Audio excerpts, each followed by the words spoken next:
wabarakatuh. Ibu dan Bapak Guru, perkenalkan, saya Fitri Mafrukah SPDSD CGP Angkatan ke-7 Kabupaten Tulungagung, Provinsi Jawa Timur, akan memaparkan aksi nyata saya pada modul 1.4, yaitu diseminasi budaya positif yang diselenggarakan di SD Negeri Rejosari 1, Kecamatan Bodang, Kabupaten Tulungagung.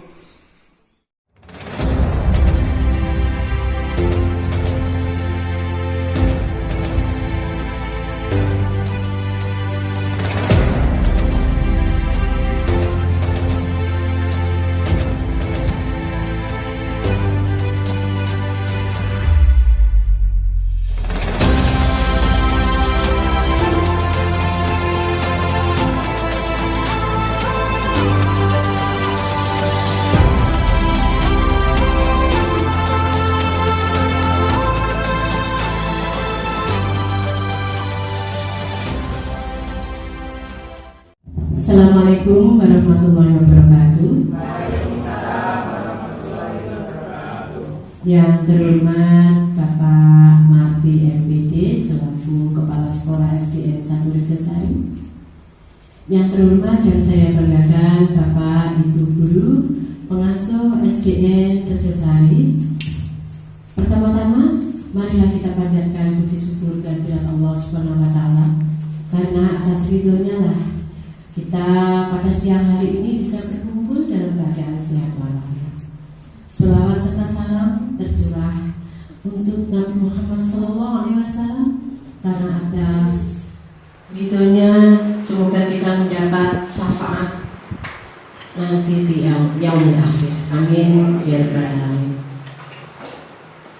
Bapak Ibu Guru yang terhormat, saya di sini selaku moderator akan membacakan acara pada pagi hari ini dalam acara diseminasi budaya positif SDN Negeri Rejosari 1 pada hari Rabu 1 Februari 2023. Acara pertama, pembukaan dengan menyanyikan lagu Indonesia Raya. Acara kedua, sambutan kepala sekolah. Acara ketiga, doa. Acara keempat, acara inti, dan acara kelima adalah acara penutup. Tidak membuang waktu, Bapak Ibu, marilah kita memasuki acara yang pertama, yaitu menyanyikan lagu Indonesia Raya. Untuk yang bertugas sebagai dirijen, saya persilakan. Bapak Ibu, saya mohon untuk berdiri.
sebagai guru penggerak sekaligus sebagai narasumber pada hari hari ini yang saya hormati, kepada Bapak Ibu Guru SDN Rejosari 1 yang saya hormati, pertama-tama kita ucapkan puji syukur alhamdulillah bahwa atas kehendaknya pada siang hari ini kita semua dipertemukan di ruangan ini dalam acara diseminasi budaya positif.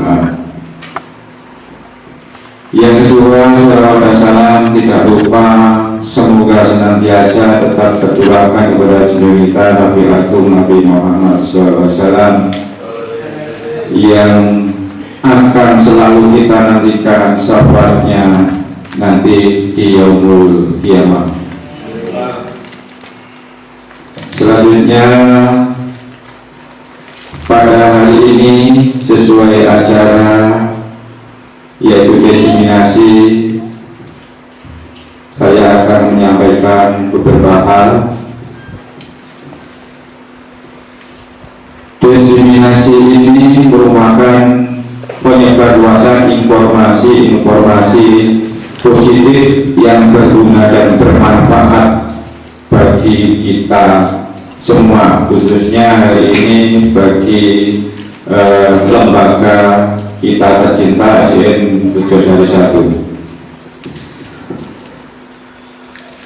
Acara ini adalah sesuai dengan tujuan atau mengacu kepada tujuan sistem pendidikan nasional yang termaktub dalam Undang-Undang Nomor 20 Tahun 2003, yang mana pada intinya adalah mencerdaskan kehidupan bangsa dengan mengembangkan potensi anak didik. Ini sudah berkesesuaian dengan acara pada hari ini. Budaya positif ini merupakan dua kata yang saling terkait. Ada kata budaya, ada kata positif. Budaya itu merupakan hasil akal budi manusia yang dimiliki oleh seseorang atau kelompok untuk diturunkan dari generasi ke generasi. Kemudian kalau positif itu sesuatu yang positif, sesuatu yang baik. Kita sudah mengalami beberapa kurikulum. Dulu kita menjalankan masa kurikulum KTSP, kemudian kurikulum 2013, kemudian hari ini ada kurikulum Merdeka Belajar. Jadi pemerintah melakukan terobosan-terobosan supaya pendidikan di Indonesia itu bisa bersaing dengan pendidikan di luar negeri, yang mana tujuan utamanya adalah mencetak manusia-manusia yang pintar, kemudian yang siap untuk terjun ke lapangan kerja. Salah satunya adalah hari ini. Ini merupakan terobosan dari kurikulum Merdeka Belajar. Hari ini merupakan hal yang positif dari guru Merdeka Belajar, yaitu dengan adanya guru penggerak. Jadi kalau dulu kita kenal guru senior, kalau sekarang ada istilah baru guru penggerak.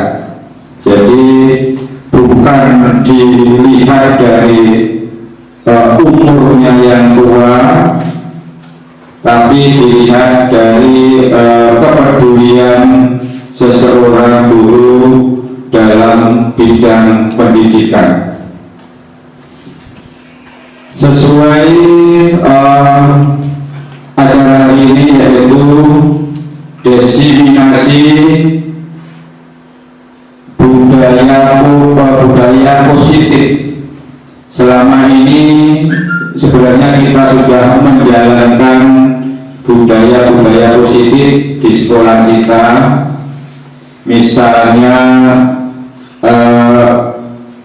berdoa bersama di pagi hari sebelum pelajaran dan di siang hari setelah pelajaran menjelang pulang sekolah. Kemudian tingkat kebersihan itu juga budaya yang positif. Jadi setiap hari kelas anak-anak kelas kita terlihat ada yang bertanggung jawab. Jadi waktu pelajaran dimulai itu keadaan kelas sudah tertata rapi, sudah bersih. Ada lagi Jumat bersih. Jadi waktu Jumat bersih, anak-anak kita ajak untuk kerja bakti menjaga kebersihan lingkungan. Ada lagi budaya literasi.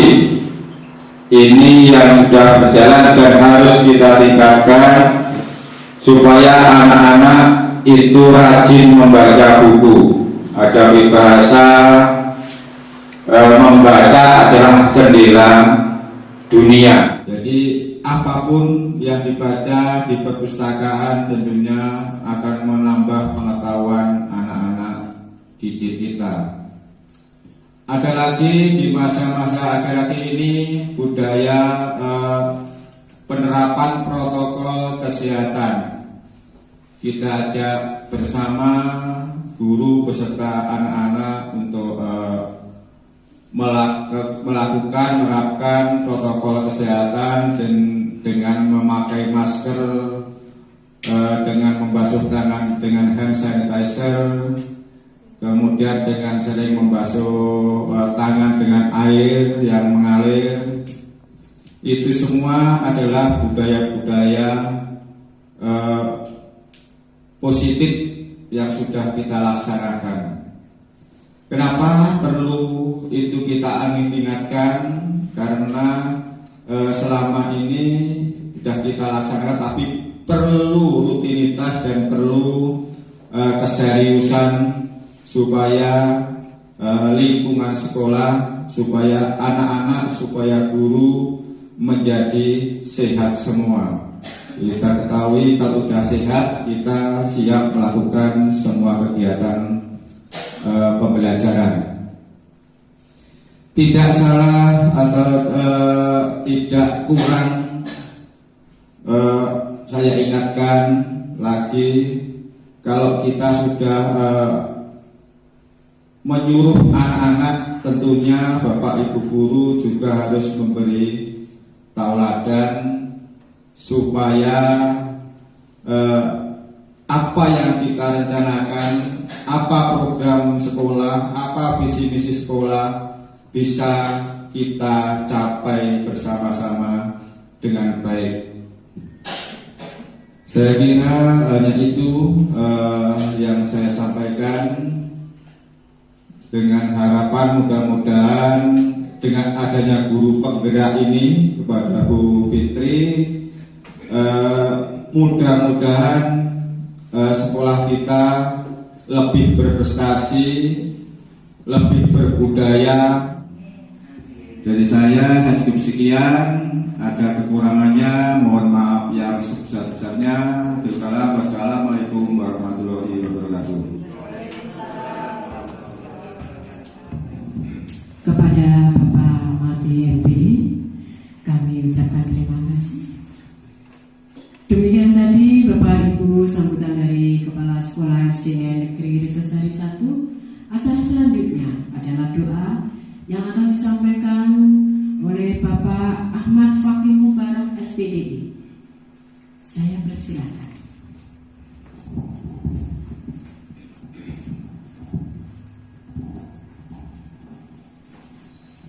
Al-Fatihah.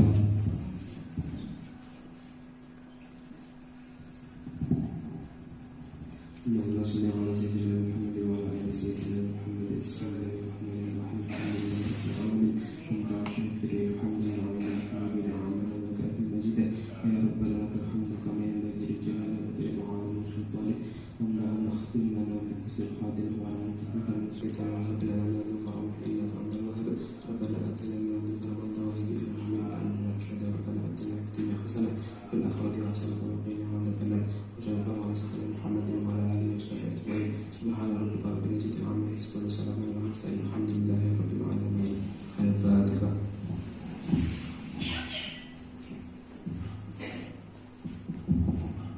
Amin, amin ya rabbal alamin. Acara yang kita nanti adalah acara inti. Nanti akan disampaikan oleh Ibu Fitri Mafruqah SPD KR. Untuk beliaunya, Bu Fitri, saya persilakan waktu dan tempat.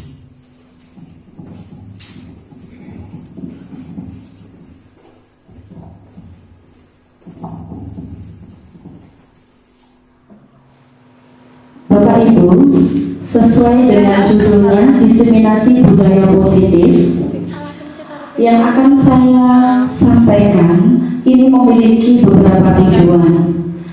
Yang pertama, bertujuan menyampaikan informasi yang baru saya dapatkan ketika saya belajar sebagai guru penggerak di modul 1.4 kepada teman-teman guru. Kemudian yang kedua, dengan diseminasi yang diadakan ini diharapkan Bapak Ibu guru nanti bisa menerapkan budaya positif dengan berkolaborasi antara kepala sekolah, Bapak Ibu guru serta anak didik kita, sehingga budaya positif yang kita harapkan bisa tercapai dengan baik. Kemudian tujuan yang terakhir, saya memerlukan aksi nyata yang akan saya unggah sebagai tugas saya sebagai guru penggerak angkatan 7, sehingga nanti tugas tersebut bisa saya selesaikan. Baik Bapak Ibu, sebelum acara kita mulai, saya ingin tahu bagaimana keadaan Bapak Ibu saat ini. Apa kabar Ibu dan Bapak Guru? Semangat pagi, pagi semangat. SDN Negeri Rejosari 1 mencetak generasi beriman, unggul dan berprestasi. Luar biasa Bapak Ibu semangatnya. Baik, kita akan memulai diseminasi budaya positif. Apabila motivasi intrinsik itu belum bisa tercapai, maka tugas kita sebagai Bapak Ibu guru adalah memberikan motivasi ekstrinsik. Nah, motivasi ekstrinsik ini diperlukan supaya anak-anak kita nanti bisa melakukan kegiatan yang positif, dan pada akhirnya seluruh siswa melakukan kegiatan positif. Bapak Ibu guru juga memberikan contoh atau tauladan yang positif dengan bimbingan dari Bapak Kepala Sekolah, maka budaya positif yang diharapkan bisa terwujud. Konsep budaya positif yang akan kita bahas pada siang hari ini ada 7 komponen. Yang pertama, disiplin positif dan nilai-nilai kebajikan universal. Kemudian teori motivasi, hukuman, konsekuensi dan restitusi. Kemudian keyakinan kelas, kebutuhan dasar manusia, 5 posisi kontrol guru, dan yang terakhir adalah segitiga restitusi. Makna disiplin menurut Ki Hajar Dewantara, menyatakan bahwa untuk mencapai kemerdekaan atau dalam konteks pendidikan kita pada saat ini, syarat utamanya adalah harus adanya disiplin yang kuat. Disiplin yang dimaksud adalah disiplin diri yang memiliki motivasi internal. Nah, jika kita tidak memiliki motivasi internal, maka kita memerlukan pihak lain untuk mendisiplinkan diri kita melalui motivasi eksternal. Sesuai yang sudah dibahas sebelumnya. Kemudian, disiplin positif itu merupakan hal atau perilaku untuk melakukan nilai-nilai kebajikan. Di sini nilai-nilai kebajikan yang disepakati bersama itu lepas dari suku, agama, bahasa maupun latar belakangnya. Nilai-nilai ini merupakan payung besar dari sikap dan perilaku kita, atau nilai-nilai ini merupakan fondasi kita dalam berperilaku. Nilai kebajikan adalah sifat positif manusia yang merupakan tujuan mulia yang ingin dicapai setiap individu. Seperti yang sudah disampaikan oleh Bapak Kepala Sekolah tadi, nilai-nilai kebajikan yang sudah diterapkan melalui disiplin positif yang sudah diterapkan di sekolah kita, contohnya sebelum dan sesudah melakukan pembelajaran, anak-anak berdoa terlebih dahulu. Sebelum masuk kelas, siswa melakukan baris. Ketika datang di sekolah, siswa begitu menjumpai Bapak Ibu guru mau bersalaman, menyapa, dan sesama siswa saling menyayangi. Nah, itu nilai-nilai kebajikan yang disepakati atau nilai-nilai kebajikan universal. Nilai-nilai kebajikan universal yang ingin dicapai dalam profil pelajar Pancasila ada 6 dimensi. Seperti yang sering kita dengar, belajar Pancasila, beriman dan bertakwa pada Tuhan Yang Esa, dan berakhlak mulia, berkebinekaan global, gotong royong mandiri, kreatif dan bernalar kritis. Nah, itu tugas kita sebagai guru, Bapak Ibu, menciptakan pelajar dengan profil pelajar Pancasila dengan menerapkan perilaku positif sesuai dengan nilai-nilai kebajikan, sehingga akan tumbuh budaya positif. Nah, motivasi tadi ada ekstrinsik dan intrinsik. Setiap perilaku manusia itu pasti memiliki motivasi tersendiri. Yang pertama, untuk menghindari ketidaknyamanan atau hukuman. Kedua, untuk mendapatkan imbalan atau penghargaan dari orang lain. Dan yang terakhir, untuk menghargai diri sendiri dengan nilai-nilai yang sudah mereka yakini atau mereka percaya. Misalnya, anak datang ke sekolah tepat waktu. Itu motivasi dalam diri mereka apa? Kemungkinan pertama, dia menghindari ketidaknyamanan atau takut dihukum kalau datang terlambat. Kemungkinan kedua, anak itu ingin dipuji oleh gurunya. Kalau datang tepat waktu nanti akan dapat pujian. Nah, berarti motivasi dari anak tersebut masih ekstrinsik dari orang luar. Nah, tujuan kita adalah membantu siswa kita untuk memperoleh atau untuk memunculkan motivasi intrinsik. Apabila dia datang tepat waktu, itu sudah berasal dari keinginan pribadi dirinya tanpa paksaan.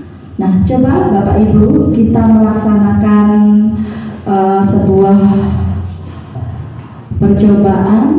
Bapak Ibu kepalkan tangan. Bayangkan di dalam kepalan tangan Bapak Ibu itu menyimpan barang yang sangat berharga.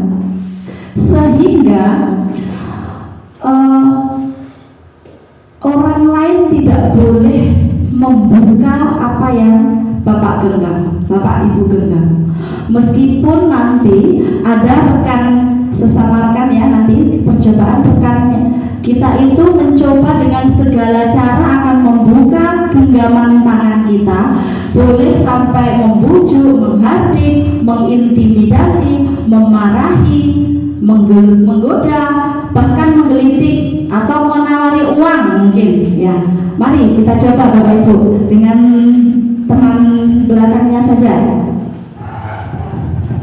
Yang depan Bu Ana coba memegang, dirayu oleh Pak Martin, mau tidak membuka tangannya? Salah satu juga. Ayo Pak Wawan dengan Pak Adi. Ya. Buka orang oleh. Pak Joli sing apik.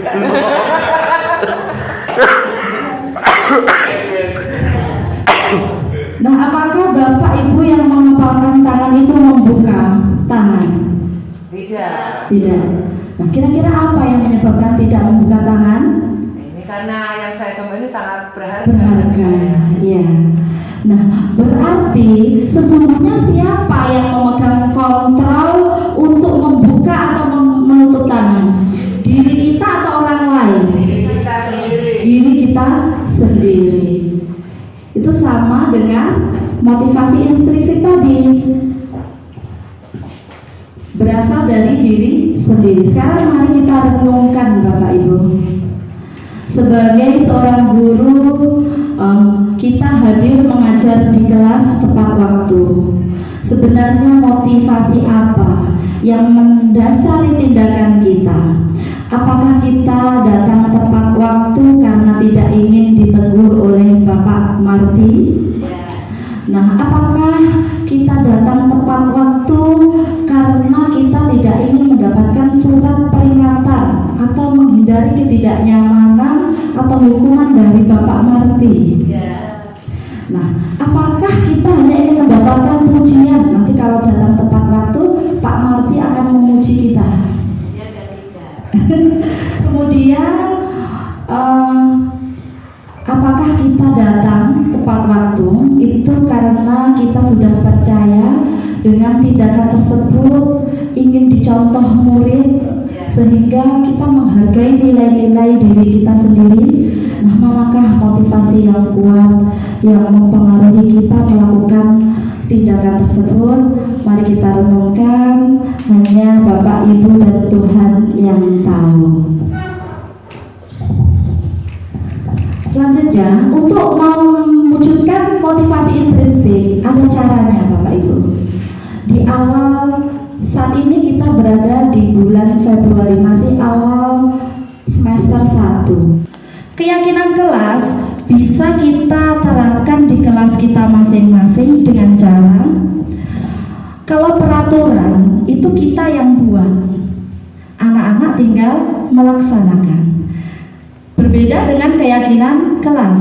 Jika keyakinan kelas itu peserta didiklah yang membuat keyakinan mereka sendiri, ditulis di kertas warna-warni. Misalnya, kalau diterangkan harus fokus, dia nulis seperti itu.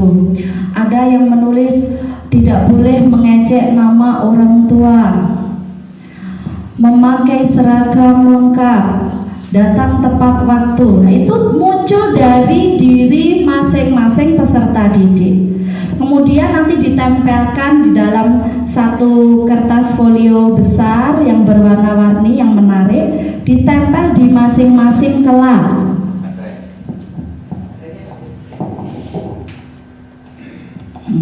Itu nanti sudah muncul keyakinan kelas.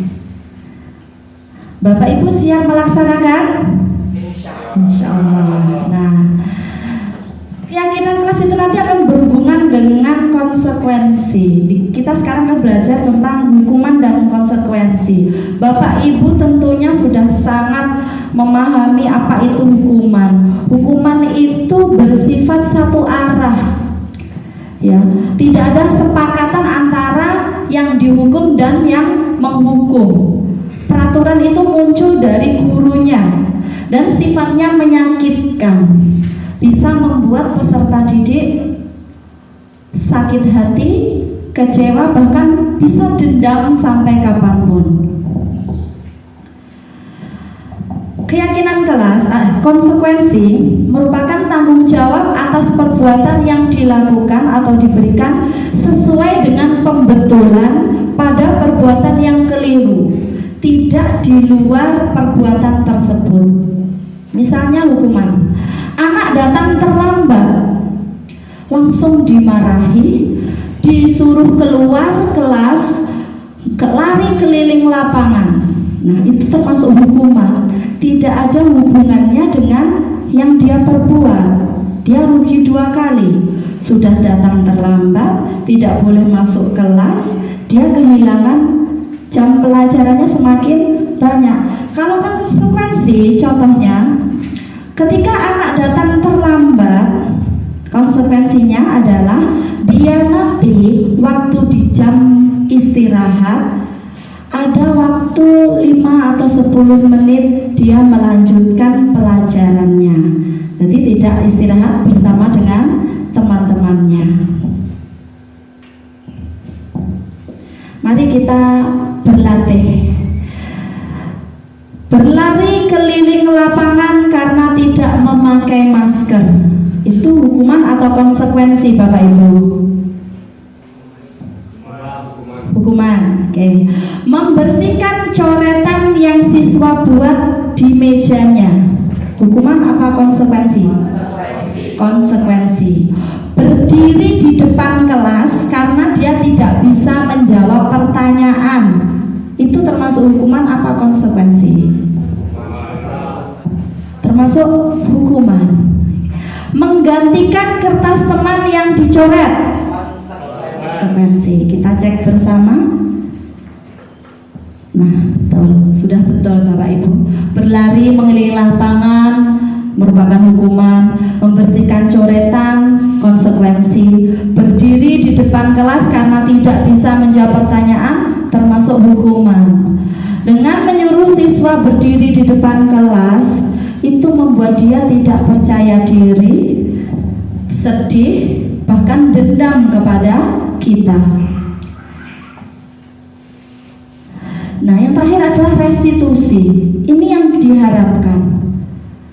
Restitusi adalah proses menciptakan kondisi bagi murid untuk memperbaiki kesalahan mereka, sehingga mereka bisa kembali pada kelompok mereka dengan karakter yang lebih kuat menurut Gosens 2004. Restitusi merupakan kolaborasi yang mengajarkan murid untuk mencari solusi dengan bantuan Bapak Ibu guru. Kemudian siswa itu akan berpikir tentang orang seperti apa yang mereka inginkan. Bagaimana mereka harus memperlakukan orang lain menurut Kelsom Gosen 1996. Setiap tindakan murid dilakukan untuk memenuhi kebutuhan dasar mereka. 5 kebutuhan dasar hidup manusia, yaitu bertahan hidup, kasih sayang dan rasa ingin diterima, kesenangan, kebebasan, dan penguasaan. Sebelum kita mengajar, kita hendaknya tahu kebutuhan apa sebenarnya yang dibutuhkan siswa kita. Seperti yang sudah pernah disampaikan oleh Bapak Ki Hajar Dewantoro, kita itu bagaikan menyemai padi di sawah. Nah, apa yang dibutuhkan setiap siswa tidak sama. Di sawah itu ada yang dibutuhkan ternyata airnya kurang, tapi kita beri pupuk, itu kan tidak pas. Jadi kita harus tahu terlebih dahulu kebutuhan dasar apa yang sebenarnya kurang didapatkan peserta didik. Contoh kasus. Di sini Bu Fitri, guru kelas 4 SDN Negeri Rejosari 1, sedang bingung dengan sikap salah satu peserta didik yang sering meminta makanan temannya. dengan paksa, dan banyak siswa yang mengeluhkan tindakan peserta didik tersebut. Nah, kalau kita jadi guru tersebut, apa yang akan kita lakukan, Bapak Ibu? Langkah pertamanya apa untuk menyelesaikan masalah ini?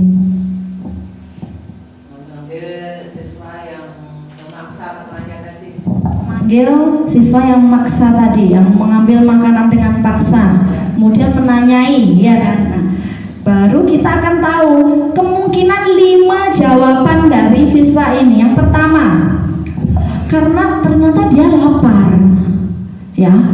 Kemudian dia tidak terbiasa sarapan. Kita peroleh informasi orang tuanya kurang dalam memberi uang saku. Ternyata anak ini memang kurang mendapatkan uang saku dari orang tuanya. Berarti kebutuhan dasar yang dibutuhkan peserta didik kita adalah kebutuhan dasar bertahan hidup. Yang kedua, ibu kita memperoleh jawaban, ibu guru dan teman kan, kalau saya minta makanan dari teman jadi perhatian sama saya. Oh, berarti dia membutuhkan kasih sayang dan diterima. Dia cari perhatian. Jawaban ketiga, saya iseng terhadap teman. Saya senang-senang saja melihat mereka terganggu. Nah, berarti dia itu kurang senang, ya, butuh kesenangan, kebutuhan dasarnya. Yang keempat, ternyata dia bosan dengan bekal yang itu saja dibawakan oleh orang tuanya. Hanya roti, terus makan nasi dan lauk pauknya. Ingin mencoba snack seperti temannya. Setelah itu berarti dia punya kebutuhan dasar yang belum terpenuhi, yaitu kebebasan. Yang terakhir, dia merasa hebat ketika dia berhasil mengambil makanan teman. Uang sakunya sudah banyak, orang tuanya sudah perhatian, sudah sarapan. Ternyata dia hanya merasa hebat ketika berhasil makanan temannya itu dia rebut. Berarti anak ini butuh penguasaan.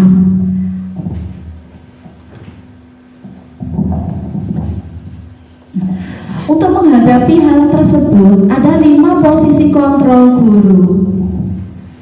Posisi kontrol guru yang pertama adalah sebagai penghukum, kedua sebagai pembuat rasa bersalah, ketiga sebagai teman, keempat sebagai pemantau, dan yang terakhir sebagai manajer. Sebagai penghukum, ini biasanya menggunakan kekerasan fisik maupun kata-kata atau verbal. Kata-katanya biasanya kasar, keras, dengan wajah yang mengerikan, dengan disertai mimik wajah yang membuat siswa ketakutan. Contohnya, patuhi saya, awas ya, kamu selalu saja salah, kamu saya hukum. Posisi kontrol sebagai pembuat rasa bersalah ini biasanya menggunakan intonasi yang lebih lembut dengan mimik wajah kita yang melas, sehingga membuat siswa kita itu merasa bersalah. Nah, contohnya ibu sangat kecewa. Berapa kali bapak sudah beritahu kamu, gimana kalau orang tuamu kan nanti tahu kalau kamu berbuat seperti ini. Nah, ternyata efek pembuat rasa bersalah ini lebih berbahaya dari penghukum, Bapak Ibu guru.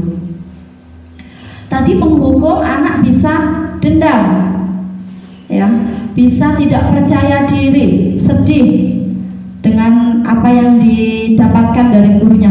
Kalau pembuat rasa bersalah, ini efek jangka panjangnya tidak baik. Anak-anak bisa tidak memiliki kepercayaan diri, tetap berpikir dirinya adalah orang yang tidak berguna, sudah membuat orang di sekitarnya bersedih, bersalah. Dia selalu menyalahkan diri sendiri.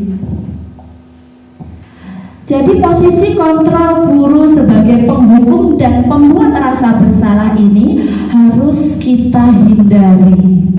Dan yang ketiga sebagai teman. Nah, ini sebenarnya bagus, tapi ternyata ada efeknya juga, efek negatifnya juga. Ketika kita sudah memposisikan diri kita sebagai teman, maka ada kedekatan kita dengan siswa. Terkadang saking dekatnya, siswa itu kurang memberi rasa hormat kepada kita sebagai guru. Kemudian ketika anak didik kita itu melakukan sesuatu yang positif, itu dia berpikirnya karena demi teman. Siapa? Demi bapak ibu guru. Efeknya nanti apabila bapak ibu guru itu sedang tidak mengajar dan digantikan oleh bapak guru lain yang belum bisa memposisikan sebagai teman bagi dirinya, dia menganggap ini bukan teman saya, dia nanti akan kembali lagi kepada perilaku yang kurang kita harapkan.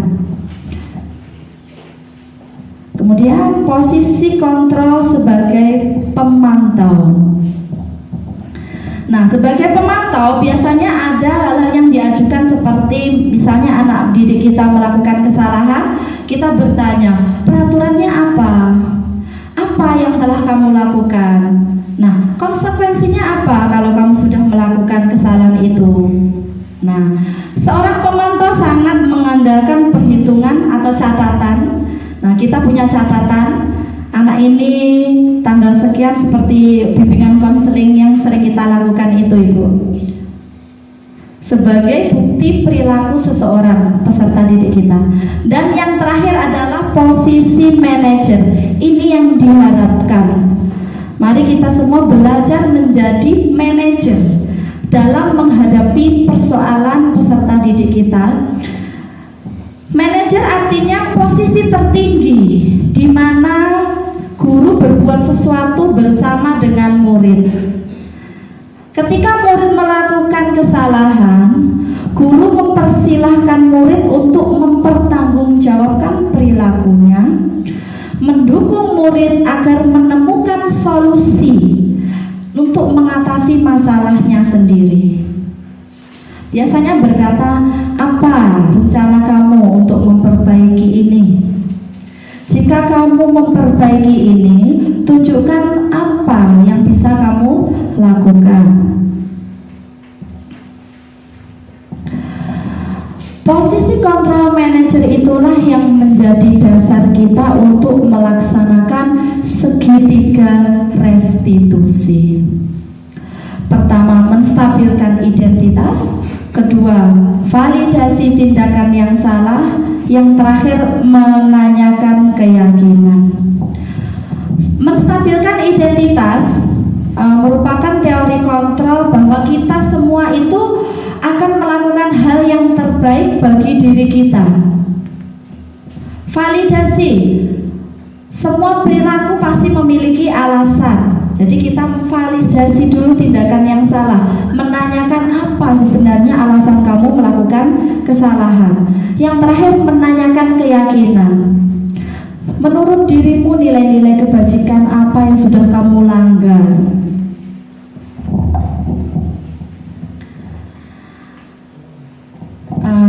Lebih mudahnya mari kita langsung ke kasus. Contoh kasus, Anto dan Dino sedang bermain bersama di lapangan basket. Dan tiba-tiba terlihat dalam sebuah pertengkaran adu mulut. Dino menjadi emosi dan mengadakan kontak fisik, menarik kemeja Anto dengan kasar sampai 3 kancingnya terlepas. Pada saat itu, guru piket langsung melerai mereka dan membawa mereka ke ruang kepala sekolah. Ibu Suti sebagai kepala sekolah berupaya menenangkan keduanya, terutama Dino. Dino, sepertinya kamu saat ini sedang marah. Mendengar itu, Dino mengalir bercerita tentang kesalahan dia, bercerita tentang kekesalan hatinya. Nah, ini termasuk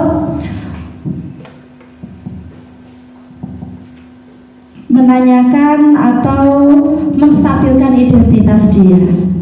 Setelah itu, setelah dia menceritakan kekesalan hatinya, Ibu Suti pun melanjutkan bahwa membuat kesalahan adalah hal yang manusiawi, tidak apa-apa. Bahwa mempertahankan diri adalah hal yang penting. Jadi tidak langsung disalahkan. Namun Dino memikirkan cara lain yang mungkin lebih efektif. Karena saat ini Dino berada di ruang kepala sekolah. Nah, itu validasi dari masalah tadi.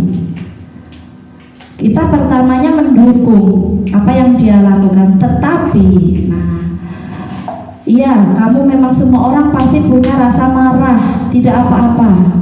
Tetapi marah itu tidak boleh terlalu, karena marah itu temannya setan. Contohnya seperti itu. Dino akhirnya perlahan mengangguk. Kemudian Ibu Suti balik bertanya, apa hal yang bisa kamu lakukan untuk memperbaiki masalah ini? Jadi bukan kita langsung sekarang kamu minta maaf, sekarang kamu begini, tidak. Tapi kita membantu siswa kita mencari solusinya sendiri untuk menyelesaikan masalahnya. Ditanyakan kembali kepada dirinya tentang keyakinan apa yang sudah kamu langgar. Nah, akhirnya Dito bisa bicara sendiri, menjawab, saya perlu kancing saya diperbaiki. Itu korbannya ya, yang tadi ditarik sampai kancingnya lepas.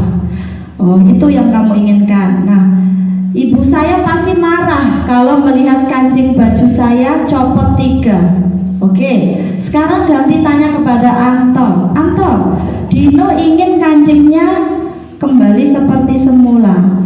Bagaimana? Apa yang harus kamu lakukan? Nah, saya tidak tahu, Bu. Saya lem mungkin ya, Bu ya. Terus ibu berpikir sebentar, kalau dilem nanti lepas apa enggak? Jadi kita tidak langsung, kamu harus begini, tidak. Kalau dilem nanti lepas apa tidak? Bagaimana kalau saya jahit saja? Nah, Dino tampak ragu menanggapi, kemudian mana tahu bagaimana cara menjahit. Ibu Suti meneruskan, apakah kamu bersedia belajar menjahit? Sejenak Dino berpikir dan memandang ke meja Anto dan menanggapi, ya, yang mengajari saya siapa? Dengan cepat ibu menjawab, Pak Irfan. Pak Irfan bisa. Kalau di sini Pak Barok bisa mengajari masang kancing. Kamu pergi ke kantor cari Pak Barok untuk belajar memasang kancing. Dino mengangguk, menyetujui dan belajar menjahit. Setelah itu mereka saling bermaaf-maafan. Nah, dengan cara seperti itu kita mengembalikan identitas mereka sehingga bisa diterima kepada kelompoknya, kembali kepada teman satu kelasnya tanpa ada masalah. Posisi kontrol yang sudah dilakukan oleh Ibu Kepala Sekolah, di sini Ibu Suti sebagai manajer, yang pertama tadi menstabilkan identitas. Pertama, dia menenangkan kedua anak tersebut. Validasi tindakan yang salah. Nah, apa penyebabnya ditanyakan. Terakhir menanyakan keyakinannya. Saling menghargai. Contoh kasus kedua, nanti ada 3 kasus Bapak Ibu. Guru matematika, Ibu Santi sedang sakit sehingga tidak dapat masuk atau mengajar. Akhirnya dicarikan guru pengganti. Di sini contohnya guru penggantinya Bu Eni. Bu Eni baru 2 tahun menjadi guru. Beberapa murid perempuan yang bernama Vivi dan Natali mengetahui hal ini, kemudian menggunakan kesempatan bersikap seenaknya, tertawa dan tidak mengindahkan apa yang diajarkan oleh Bu Eni. Bu Eni mencoba menyapa Vivi dan Natali dengan ramah, sambil mengingatkan mereka untuk tetap fokus untuk mengerjakan tugas. Kemudian Bu Eni berkata, ayolah, tugasnya dikerjakan, nanti Bu Eni ditegur Pak Mardi. Nah, namun Vivi dan Natali malah tertawa. Santai saja Bu, mereka tidak mengerjakan tugas, malah mengobrol. Nah, kenapa hal ini terjadi? Ternyata Bu Santi memposisikan dirinya selama ini sebagai teman bagi peserta didik, sehingga ketika ada guru lain masuk, dia menganggap ini bukan teman saya. Dia tidak mau membuka diri, bahkan tidak menghargai guru tersebut. Dalam kasus tersebut, posisi yang diambil Bu Eni itu satu, membuat rasa bersalah dengan kalimatnya tadi, tolonglah kerjakan, nanti Bu Eni dimarahi Bapak Kepala Sekolah.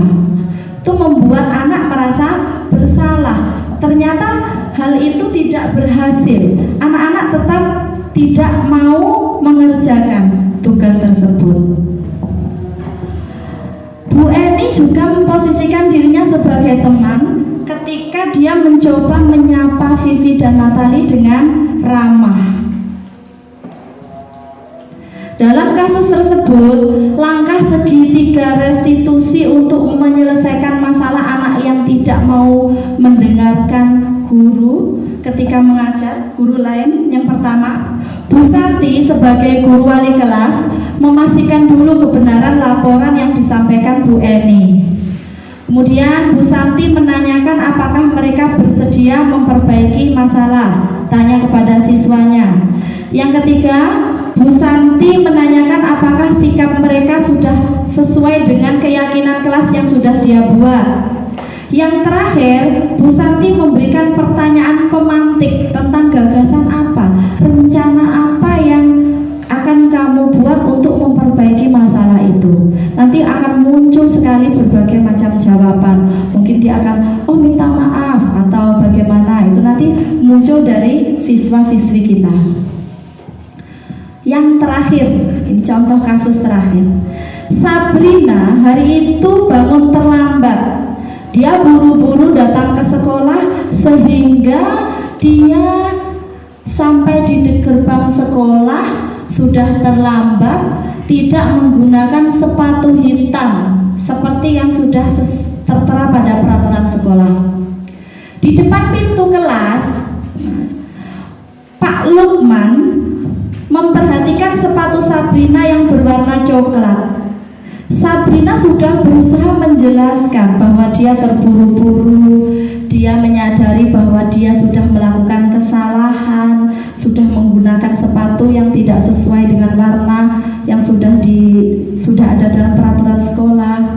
Tetapi Pak Lukman menanyakan begini, peraturan sekolah tentang seragamnya warna apa?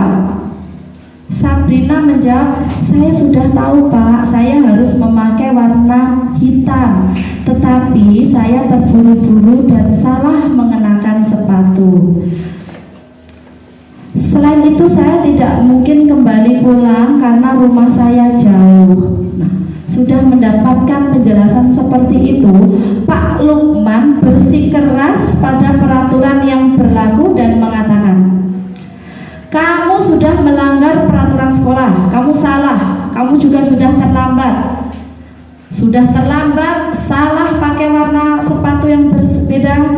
Sekarang buka sepatu kamu. Kalau tidak bisa mengenakan warna sepatu sesuai peraturan. Menurut Bapak Ibu, Sabrina sudah meminta maaf dan memohon kepada Bapak Lukman. Tetapi Pak Lukman tidak mau tahu. Karena sudah melanggar, kamu harus menerima hukumannya, konsekuensinya ya. Sekarang kamu tidak usah bersepatu seharian di sekolah. Dengan berat hati dia mencopot sepatunya, diberikan kepada Pak Lukman. Sehari Seharian dia tidak berani keliling sekolah karena malu. Dia lebih banyak berdiam diri di kelas tanpa memakai alas sepatu. Menurut Bapak Ibu, posisi Pak Lukman itu tadi sebagai apa, Bapak Ibu? Penghukum. Posisi kontrol guru yang sudah diterapkan Pak Lukman adalah sebagai penghukum. Nah, apabila Bapak Lukman memposisikan diri sebagai manajer dan menerapkan segitiga restitusi, maka hendaknya Pak Lukman melakukan hal ini. Pertama, mengapa kamu pakai sepatu coklat? Nanti Sabrina menjelaskan. Apa kamu tahu seharusnya sepatu yang kamu pakai itu warnanya apa? Apa sepatu yang kamu pakai sudah sesuai dengan keyakinan sekolah? Jika kamu tahu bahwa perbuatanmu tidak sesuai dengan keyakinan, konsekuensinya apa? Itu ditanya ke siswanya. Nah, setelah itu Pak Lukman juga memberi nasihat, kita sebagai warga sekolah ya harus mengikuti konsekuensi sekolah. Lain kali jangan mengulangi lagi. Nah, refleksi dari kegiatan kita pada hari ini Bapak Ibu, yang pertama, dalam menyelesaikan permasalahan murid, hendaknya kita sebagai ibu guru, Bapak Ibu guru, menerapkan posisi sebagai manajer, sebagai posisi tertinggi, pada posisi kontrol, sehingga kita bisa menerapkan segitiga restitusi dengan baik. Kemudian yang kedua, hendaknya kita mampu berkolaborasi dengan pihak terkait, dengan wali kelas, guru mapel, dan juga Bapak Kepala Sekolah ketika menyelesaikan permasalahan murid. Yang ketiga, menerapkan segitiga restitusi hendaknya menjadi landasan dalam menyelesaikan setiap permasalahan murid. Yang keempat, setiap anak adalah insan yang mempunyai sesuatu yang luar biasa pada dirinya. Dulu kita berpikir anak itu tabula rasa, ya, bahkan ternyata bukan. Anak bagaikan kertas kosong. Kita yang akan memberikan coretan warna-warni pada kertas tersebut. Ternyata tidak, Bapak. Sesuai dengan yang sudah disampaikan oleh Bapak Ki Hajar Dewantoro, anak itu sudah memiliki garis samar tipis pada dirinya. Tugas kita mempertebal garis samar yang tipis itu menjadi hal yang lebih positif, sehingga mereka bisa melakukan laku baik sesuai dengan nilai-nilai kebajikan yang disepakati. Terakhir, kita sebagai guru, sebagai agen perubahan, hendaknya dapat melakukan penerapan budaya positif pada murid di kelas dan di sekolah, tentunya dengan cara kolaborasi antara kita, teman sejawat, dengan bimbingan Bapak Kepala Sekolah dan juga siswa-siswi SDN 1 Rejosari untuk sama-sama melakukan perilaku positif yang terus-menerus dan berkesinambungan tanpa lelah, dengan saling mengingatkan, saling memacu diri untuk lebih semangat lagi, memberikan suri tauladan kebaikan kepada putra-putri kita, sehingga budaya positif yang kita harapkan bisa diterapkan dengan sangat baik. Bapak Ibu, demikian diseminasi budaya positif yang dapat saya sampaikan. Atas kekurangan yang saya sampaikan, saya mohon maaf yang sebesar-besarnya. Wabillahi taufiq wal hidayah. Wassalamualaikum warahmatullahi wabarakatuh. Semangat pagi. Pagi, semangat. Bagaimana kabar Bapak Ibu pada siang hari ini? Luar biasa. SDN Rejosari 1 mencetak generasi beriman, unggul,